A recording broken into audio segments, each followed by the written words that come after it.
Welcome to Cost Saver Conversations. I'm Angela, and I ask the practical questions so you can quickly understand what matters. Today, I'm joined by Assad. Hi, Angela. We're unpacking NHS versus private therapy in the UK, avoid costly mistakes with our wait time and cost comparison today, and tying it back to the wider cost saver ecosystem, including tools like NHS versus private therapy cost planner so you can turn insights into action quickly. Just a heads up before we dive in, we are your synthetic hosts. We are great with numbers, but as AI, we can sometimes be confidently wrong. Think of us as the digital versions of your most knowledgeable, slightly caffeinated friends. Exactly. Treat this chat as a smart estimate only, not as professional financial guidance. Always check important details with official sources or a qualified expert before making any big decisions. Welcome back to the Cost Saver Podcast. Today, we're getting into something that, honestly, I think this one's going to hit home for a lot of people. We're talking about finding therapy in the UK, NHS versus private, what it actually costs, the waiting, all of it. Assad, it's a minefield, isn't it? It really is. The number of people who come to us just feeling completely lost, like genuinely overwhelmed, trying to figure out which route to go down. And it's not as simple as people think. It's not just one's free, one's not. Yeah, I'll be honest, I always kind of assumed it was that simple. NHS, you wait. Private, you pay. Done. But you're saying there's way more going on underneath that. Way more. Look, at the surface level, yes, it's a trade-off between money and time, but the nuance underneath is it's a lot. And the thing that really gets me is people are making these decisions when they're at, a real low point. They're not in the best headspace to be doing cost comparisons and research. Right, because you just want help now. Exactly. And you're saying picking the wrong route can actually cost you, like properly cost you? Oh, massively. We've seen it cost people anywhere from $1,500 to $3,000 more over a year. Or, and this is the other side, it sets them back 4 or 5 months in waiting when they needed help like yesterday. It's just one of those things where a bit of planning goes such a long way? Wow, okay. So let's break it down then. Let's start with the NHS because everyone knows it's free, but what does it actually look like in practice? Because I don't think most people really know. So the main route for things like anxiety, depression, related stuff is called NHS talking therapies now. It used to be called IAPT. And here's the first thing people don't realize. You can self-refer in most areas. You don't even need to see your GP first. Oh, I didn't know that. I genuinely thought you always had to go through your GP. Yeah, super common misconception. No, you search NHS talking therapies plus your postcode, fill in an online form, and that's it. 10 minutes tops. Okay, so you self-refer, then what? You don't just get straight into therapy, I'm guessing. No, not quite. So they use what's called a stepped care approach, which basically means they start you with the least intensive thing that's likely to help and only step you up if it doesn't work. So in practice, you'd get an initial phone assessment, usually 30 to 45 minutes, then maybe guided self-help like workbooks or an online program, then possibly group courses, and then, if you need it, one-to-one CBT, which is typically 6 to 12 sessions. So, if you already know, like in your gut, that self-help workbooks aren't going to cut it, you might still have to go through those steps first? Yeah, that's the thing is, the model works well for a lot of people, but it has clear limitations.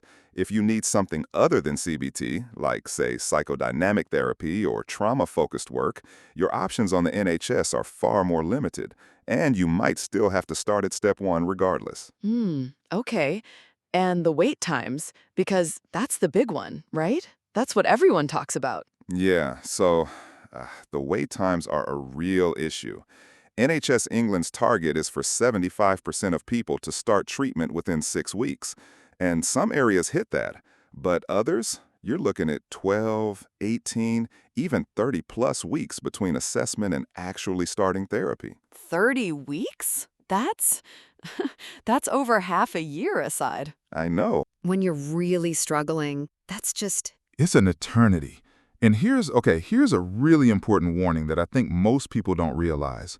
When those NHS stats say starting treatment, that can mean your first guided self-help session, not your first proper one-to-one session with a qualified therapist. The wait for actual CBT is often significantly longer than the headline number. Wait, really? So the 6-week target might just mean you've been sent a workbook? Essentially, yeah. Does that make sense? Like the stat isn't lying, but it's not telling you the whole story. Oh, that's actually really important to know. Okay, so who does NHS therapy genuinely suit best? Honestly, it's excellent for mild to moderate anxiety or depression, especially if you're open to CBT and, crucially, you can wait a few months. And obviously, if cost is the absolute deciding factor, because even charity-rate private therapy adds up over time. Makes sense. Right. So let's flip to private. That's where you get the speed and the choice, I guess. Yeah, private gives you control. You pick the therapist, the modality, the schedule, the length of the work. You can usually start within a week or two. It's a completely different experience in terms of agency, I suppose. And the price tag, because that's the other side of it. Yeah, yeah, it can add up. So, rough guide for 2026. Outside London, a BACP-registered counselor, you're looking at $40 to $70 a session. In London or larger cities, more like 60 to 90. An experienced psychotherapist or CBT therapist, 70 to 120.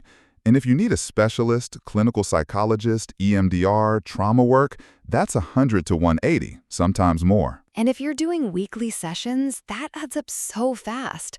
Like 8 sessions at $70 is already $560. And 6 months at $90 a week? Over 2,300. Yeah, and that's where people get properly caught out. They budget for the first month, maybe 2, and then realize good therapy is rarely a quick fix. You're in it for a while. Right. But you mentioned there are lower cost options even within private therapy. Yeah, absolutely. So, a few things. Many qualified therapists offer a small number of low-cost or sliding scale slots for people on lower incomes. Always worth asking directly. Worst they can say is no. And then trainee therapists working under supervision through reputable training institutions often charge 20 to 40 pounds a session, and the quality is genuinely good. That's a brilliant tip. And what about, because you said earlier, this isn't a binary choice, what about the stuff in between? Right, so there are loads of hybrid routes people don't know about. Charity-funded therapy, organizations like Mind, local bereavement charities, they can be 10 to 40 pounds a session. Then there's employee assistance programs, EAPs. This is a huge one. Many UK employers, even small ones, offer 6 to 8 free counseling sessions through providers like Health Assured, and most people have absolutely no idea they have this benefit. Oh, I wouldn't have thought of that. Like, I wouldn't think to check my staff handbook for therapy. Exactly, and that's the problem. It's just sitting there unused. And then if you have private medical insurance through work, mental health cover is increasingly included now, though limits vary. Okay, so you had this great example, right? Someone who actually used all these different routes together. Yeah, Sarah. So she's 34, teacher from Leeds, going through a really difficult breakup. Her instinct was to just book the first private therapist she found, 85 pounds a session. She'd kind of mentally committed to 30 sessions, which would have been 2,550 pounds. Go on. But she paused. She spent one evening, just one evening, mapping her options. She self-referred to NHS Talking Therapies, 10 minutes online, checked her workplace EAP, found 6 free sessions she had no idea about, and contacted a local Mind branch who offered 25-pound sessions on a sliding scale. Oh, that's so smart. So she used the EAP sessions immediately to stabilize, joined the NHS waiting list as backup, and did weekly sessions with the Mind counselor in the meantime. Her total spend across the year, roughly 900 pounds, against that 2,550 she was going to pay. That's incredible. Just from one evening of planning. Okay, so what are the big mistakes people make? Because Sarah clearly avoided a few of them. Yeah, so the first one, and honestly the most common, not self-referring to the NHS straight away. Even if you're pretty sure you'll go private, just get on the list. It costs you nothing, it takes 10 minutes, And if your private therapy doesn't work out 3 months down the line or your budget changes, you don't want to be starting from scratch. Fair enough. That's just common sense, really. You'd think, but people just don't do it. Second big mistake, choosing the cheapest private therapist without checking the fit. Because a cheaper, less experienced therapist is not a bargain if you need 30 sessions to make progress that a better match practitioner could have done in 12. The single biggest predictor of therapy success isn't the modality or the price, it's the therapeutic relationship. I hadn't thought about it like that. So, how do you check fit? Introductory calls. Most good therapists offer a free 15 to 20-minute one. Do at least 2 or 3. Trust your gut. If you feel awkward, unheard, or rushed in that intro call, that feeling isn't going to magically disappear in paid sessions. That's really good advice. What else? Underestimating the total cost. People budget for the sessions and forget everything else. Cancellation fees if you give less than 48 hours notice, annual fee increases of 5% to 10%, travel costs, occasional extra sessions during a crisis. I'd say factor in at least 15% on top of the headline session cost. Oh, wow. Okay, so it's not just the hourly rate. There's all this stuff around it. Yeah, and then, this is a big one, treating NHS and private as mutually exclusive. You can absolutely do both. Start with paid sessions for immediate support, then transition to NHS when your name comes up. Or use the NHS for CBT and pay privately for something more specialized. There's no rule against it. Oh, that's actually really reassuring. I think people assume you have to pick one lane and stay in it. Not at all. The only thing I'd say is, if you are using both, be transparent with each therapist about the other. Conflicting approaches can slow your progress, and good clinicians will adapt. Makes sense. And the last big mistake? Stopping too early. The temptation to bail when things feel a bit better it's so strong. But premature endings are one of the biggest reasons people end up back in therapy 12 months later, often paying more because the issues have become more entrenched. Agree a planned ending with your therapist rather than just, disappearing. Right.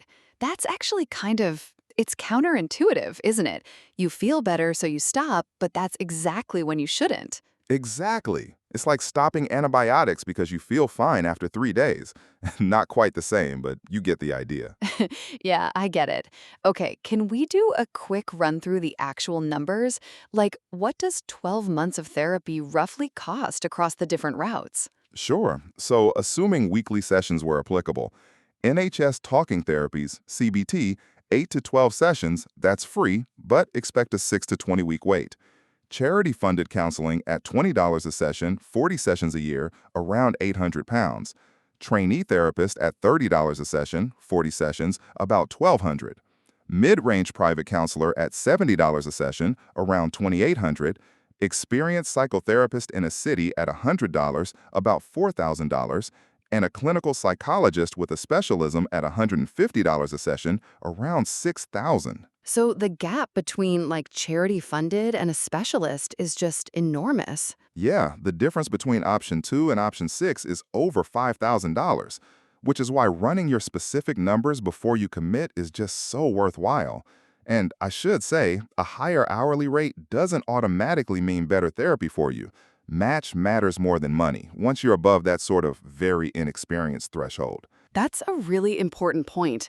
Oh, before we wrap up, I should mention, if anyone's actually in crisis right now, like feeling unsafe, this isn't really the guide for that, is it? No, absolutely.